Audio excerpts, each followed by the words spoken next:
Chers étudiants, bonjour. Sur cette vidéo, je vais vous présenter brièvement le type byte en C++.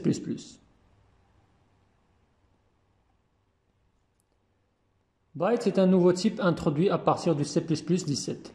Son principal rôle est d'accéder à la mémoire occupée par d'autres objets de la même manière que les types char et unsigned char. Aussi, ce type est défini dans la bibliothèque C std-def. Comme pour le type char, les variables de type byte sont aussi codées sur un seul octet en mémoire. Mais la différence est que ce nouveau type n'est ni un type arithmétique, ni un type caractère. C'est un type qui permet tout simplement de manipuler des chaînes de bits, de 8 bits, qui équivaut à un octet. Ainsi, une variable de type byte représente un ensemble de bits. Du coup, les seules opérations possibles sont les opérations bit à bit connues, et qui sont le A bit à bit, le OU bit à bit, le OU exclusif bit à bit, le non bit à bit et les opérateurs de décalage vers la gauche et vers la droite. Sans oublier les opérations d'assignement bit à bit. Et si vous voulez vous rafraîchir la mémoire par rapport à ces opérateurs, je vous invite à voir une ancienne vidéo que j'avais publiée sur les opérateurs en langage C, dont le lien se trouve sur la description. Pour ce qui est de la déclaration d'une variable de type byte, on utilise le mot-clé byte suivi de l'identifiant de la variable, sans oublier le point-virgule à la fin. Pour initialiser une variable de type byte, on utilise une syntaxe précise. Après la déclaration de la variable, on place juste après l'identifiant des accolades qui entourent une valeur entière qui doit être positive et inférieure strictement à 256.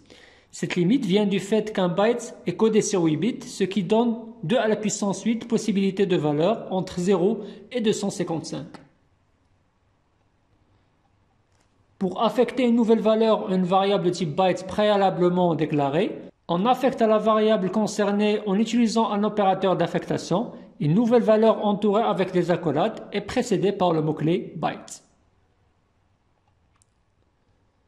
Pour ce qui est de l'affichage des bytes, si l'on déclare par exemple une variable b de type byte qu'on a initialisée avec une valeur et que l'on tente d'afficher cette valeur sur l'écran directement avec cout, le compilateur va signaler une erreur au niveau du cout.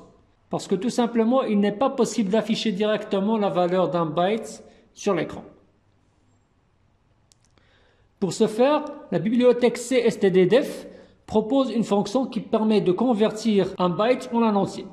La fonction s'appelle toInteger. Concernant la syntaxe de cette fonction, on commence par l'identifiant de la fonction qui est toInteger, suivi de deux chevrons entre lesquels on spécifie un des types entiers existants et d'un paramètre de type byte. Pour ce qui est de type entier entre chevrons, il s'agit du type vers lequel la fonction toInteger va convertir le byte donné en paramètre. Il doit absolument être l'un des types entiers existants, à savoir int, short, long ou bien long. Avant de terminer cette vidéo, on va voir un exemple sur Dev C++ pour l'utilisation du type byte.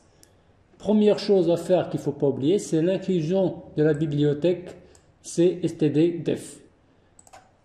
Par la suite, je vais déclarer une variable de type byte que je vais appeler par exemple contx et que je vais initialiser avec une valeur. Donc là, j'ai le droit de spécifier une valeur littérale, que ce soit avec la base décimale, octale, hexadécimale ou même binaire. Donc là, je vais utiliser une valeur littérale binaire, donc que je vais précéder avec 0b. Je vais donner la valeur binaire 101 qui est équivalente à 5 en décimale. Ensuite, je vais tenter d'afficher directement la valeur de x sur la sortie. On va tester tout ça. Là, comme vous le voyez, il a donné directement une erreur. Parce que comme je viens de le dire, on n'a pas le droit d'afficher directement une variable de type byte avec cout. Il faut passer par la fonction toInteger. Donc je vais faire la modification. Je vais utiliser toInteger. Et je vais lui donner le type int entre chevrons et la variable x entre parenthèses. Si je recompile, là, comme vous le voyez, il a bien affiché la valeur incluse dans la variable x de type byte sur la sortie. Dans la suite, je vais déclarer deux autres variables de type byte que je vais appeler y et que je vais initialiser avec la valeur 12, et aussi une variable z de type byte aussi, que je vais laisser vide pour le moment. Ensuite, je vais affecter à z le résultat de l'opération x et y. Donc là, on va utiliser le EBITABIT. Ensuite, je vais afficher la valeur de z, toujours avec la fonction toInteger, sans oublier le type entre chevrons et la variable à afficher entre parenthèses. Si je reteste tout ça, donc là, comme vous le voyez, elle m'a donné comme résultat 4. 4, c'est le résultat de l'opération 5 et 12. On va par exemple faire une autre opération. On va affecter à z le résultat de l'opération y, décalage vers la droite de 2 positions. Et je vais réafficher la valeur de z. Si je compile et j'exécute, donc là, comme vous le voyez, il va donner comme résultat la valeur 3 sur l'écran. Dans la suite, je vais utiliser z égale, par exemple, x++. Si je tente de réafficher la valeur de z, donc je compile. Donc là, comme vous le voyez, il va me donner une erreur. L'erreur vient tout simplement du fait que le type byte ne peut pas utiliser comme type arithmétique ou caractère. Donc même si on tente de manipuler comme caractère, là aussi, ça ne va pas marcher. Donc là, les opérations arithmétiques ne sont pas utilisables avec le type byte. Donc je vais remplacer le plus par le nom BitaBit. Donc je vais inverser les bits de la variable byte x. Donc, si je tente de réafficher, donc là, comme vous le voyez, il m'a donné comme résultat 250 sur l'écran. Pour bien comprendre les résultats obtenus, on va détailler ce qui s'est passé. Dans la première opération, on a calculé 5 et 12.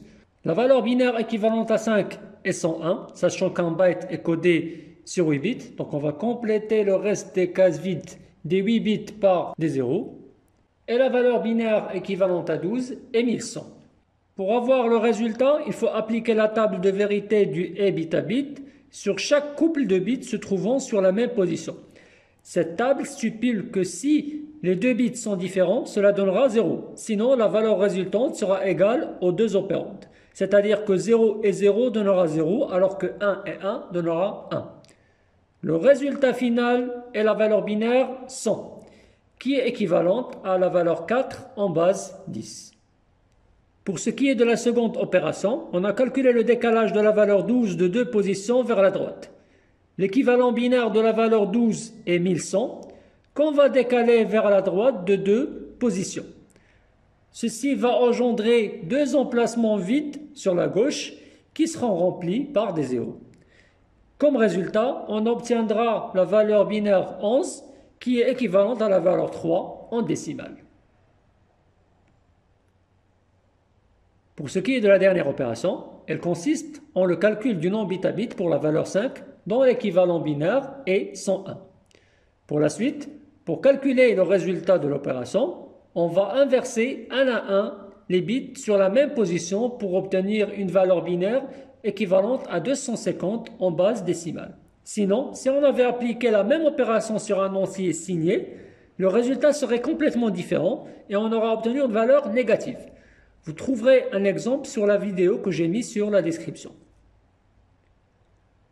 C'est tout pour cette vidéo sur le type byte. Dans la prochaine partie, je vous présenterai, Inch'Allah, le mécanisme des exceptions en C++. Et si vous avez des questions, n'hésitez pas à me contacter par mail.